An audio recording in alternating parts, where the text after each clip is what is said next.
Живееш во Преспа? Тогаш знаеш, овоштарството тоа не е само работа, туку твојот начин на живот. Секоја година береш, се грижиш, произведуваш 70.000 тони јаболка. Ти, твоето семејство, твоите соседи, преку 3.000 семејства живеат од оваа земја. Но што правиш со отпадот? Со скапаните јаболка? Секоја година до 15.000 тони. Ги фрлаш каде било? Со јаболковите прачки? Околу 4.000 тони се горат и испуштаат канцерогени материи или завршуваат во реките и прават еколошка катастрофа. А со празните пакувања од пестициди? Се палат на нивите, се мијат прскалки во реките. Само на пролет и лето околу 4.000 литри пластичен отпад, речи си 4 тони картон и над 900 килограми алуминиум.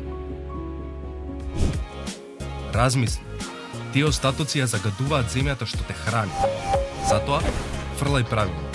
Користи пестициди од голо. Преспа, разбуди се за чиста средина. Кампања за подобрување на практиките за управување со отпад.